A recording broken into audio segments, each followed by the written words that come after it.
கர்த்தருடைய நாமம் மகிமைப்படுவதாக. கிறிஸ்துவுக்குள் பிரியமானவர்களே, கடந்த 2 பகுதியிலும் யெகோவா ஷம்மா, கூடவே இருப்பவர் என்ற வார்த்தையின் அடிப்படையில் யாக்கோபுடனும் இஸ்மவேலுடனும் தேவன் இருந்தார் என்று நாம் வேதத்தின் அடிப்படையில் அறிந்து கொண்டோம்.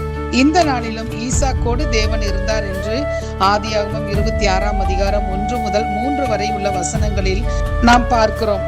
ஆபிரகாமின் நாட்களில் உண்டான பஞ்சத்தை அல்லாமல் பின்னும் ஒரு பஞ்சம் தேசத்தில் உண்டாயிற்று. அப்பொழுது ஈசாக்கு பெலிஸ்தியருக்கு ராஜாவாகிய அபிமெலேக்கின் இடத்தில் கேராருக்கு போனான் என்று சொல்லப்பட்டிருக்கிறது.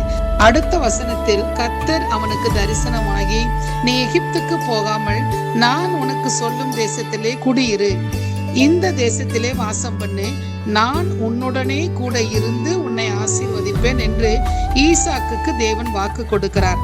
ஈசாக்கு கேராரூர் பகுதியில் குடியிருக்கிறான். அங்கு பஞ்சம் உண்டாயிற்று.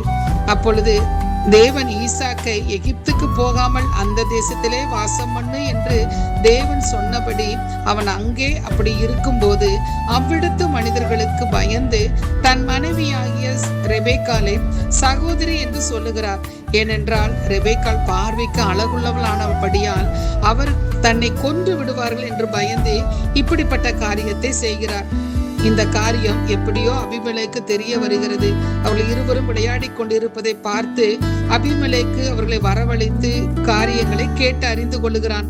பிறகு கர்த்தர் ஈசாக்கோடு இருந்தபடியால் அபிமெலேக்கு, இந்த புருஷனை ஆகிலும் இவன் மனைவியாகிலும் தொடுகிறவன் நிச்சயமாய் கொலை செய்யப்படுவான் என்று எல்லா ஜனங்களுக்கும் சொல்லுகிறான். பாருங்கள், எவ்வளவு பெரிய பாதுகாப்பு! அவர்களுக்கு அறியாமல் வரக்கூடிய ஆபத்தை தேவன் ஈசாக்கோடு இருந்தபடியால் அந்த ஆபத்திலிருந்து இவர்களை தப்புவிக்கிறார் என்று சொல்லி நாம் பார்க்கிறோம். தன் தகப்பனுடைய தேவன் ஈசாக்கின் பயபக்திக்குரியவர். ஈசாக்கோடு இருந்ததால் தன் மனைவியாகிய ரெபேக்காளுக்கு வரக்கூடிய ஆபத்திலிருந்து இவர்களை தப்புவித்தார் என்று சொல்லி பார்க்கிறோம். அது மட்டுமல்ல பிரியமானவர்களே, ஆதியாகமம் 26 அதிகாரம் 12 வசனத்தில் ஈசாக்கு அந்த தேசத்தில் விதை விதைத்தான். கர்த்தர் அவனை ஆசீர்வதித்ததினால் அந்த வருஷத்தில் 100 மடங்கு பலனடைந்தான் என்று பார்க்கிறோம். கர்த்தரின் வார்த்தையின்படி அத்தேசத்திலே அவன் வாசம் பண்ணினதினால் தேவன் ஈசாக்கோடு இருந்து இவ்வளவு பெரிய ஆசீர்வாதத்தை தருகிறார். அது மட்டுமல்ல பிரியமானவர்களே, ஆதியாகமம் 26 அதிகாரம் 13 அவன் ஐஸ்வர்யவானாகி வர வர விருத்தி அடைந்து மகா பெரியவனானான் என்று அவனுடைய ஆசீர்வாதம் பெருகி கொண்டே போகிறது.